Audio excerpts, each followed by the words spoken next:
It is the best of times. It is the worst of times.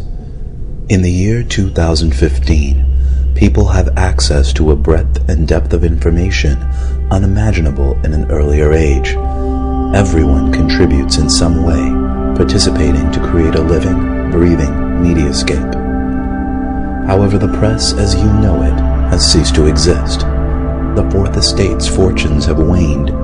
20th century news organizations are an afterthought, a lonely remnant of a not-too-distant past. The road to 2015 began in the late 20th century. In 1989, Tim Berners-Lee, a computer scientist at the CERN Particle Physics Laboratory in Switzerland, invents the World Wide Web. Amazon.com is founded in 1994. Its young creator dreams of a store that sells everything. Amazon's model, which will come to set the standard for internet sales, is built on automated, personalized recommendations, a store that can make suggestions. In 1998, two Stanford programmers unleash Google. Their algorithm echoes the logic of Amazon. It treats links as recommendations, and from that foundation powers the world's fastest and most effective search engine. In 1999, a dot-com startup named Pyra Labs unveils Blogger, a personal publishing tool. Friendster arrives on the scene in 2002, and hundreds of thousands of young people rush to populate it with an incredibly detailed catalog of their lives, their interests, and their social networks. Also in 2002, Google launches Google News, a portal featuring headlines and links to the stories of the minute. Journalism organizations cry foul. Google News is edited entirely by computers. In 2003, Google buys Blogger. 2004 would be remembered as the year that everything began. Reason magazine sends subscribers an issue with a satellite photo of their houses on the cover and information custom tailored to each subscriber inside. Google unveils Gmail with a gigabyte of free space for every user. Microsoft launches NewsBot, a social news filter. Google buys Picasa, a tool for organizing images. Amazon releases A9, a search engine built on Google's technology that also incorporates Amazon's trademark recommendations. And then, in August, Google goes public. Awash in new capital, it acquires Keyhole, a company that maps the world and puts it online. Google also begins digitizing and indexing the world's libraries. Apple's iPod inspires podcasting, and the age of personal radio begins. We can all broadcast our own thoughts, our own music, directly to each other's music players. 2005. In a response to Google's recent moves, Microsoft buys Friendster. Apple releases the Wi-Fi Pod, a portable media player with integrated camera that can send and receive podcasts and images on the go. 2006.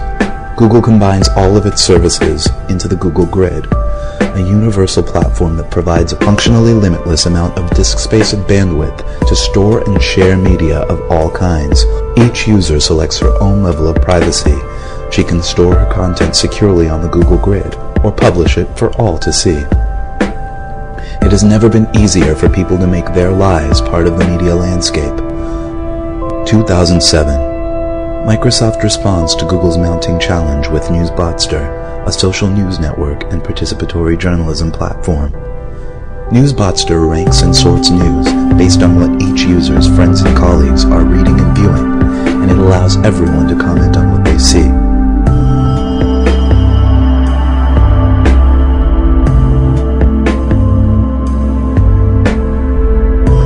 In 2008 sees the alliance that will challenge Microsoft's ambitions. Google and Amazon join forces, forming Google's On. Google supplies the Google Grid, an unparalleled search technology. Amazon supplies a social recommendation engine and its huge commercial infrastructure.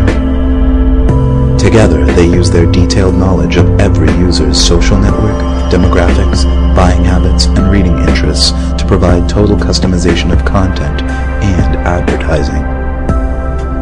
This year, the New York Times switches to a paid subscription model online. However, its content stream remains open to Googlezon's indexing computers. The news wars of 2010 are notable for the fact that no actual news organizations take part. Googlezon and Microsoft face off, enhancing their services week by week. Googlezon finally checkmates Microsoft with a feature the software giant cannot match. Using new algorithms, Googlezon's computers screen stories for names, places, images, and other contextual cues, isolating facts from quotes and turning statistics into flexible equations. Then, Googlezon resorts, recalculates, and recombines these scraps with our information. Our blog entries, our photos, our purchases, our lives. Suddenly, news is more relevant than ever before. In 2011, the slumbering Fourth Estate awakes to make its first and final stand.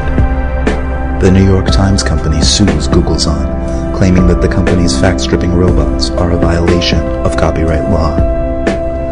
The case goes all the way to the Supreme Court, which, on August 4th, 2011, decides in favor of Googlezon. On Sunday, March 9th, 2014, Googlezon unleashes Epic.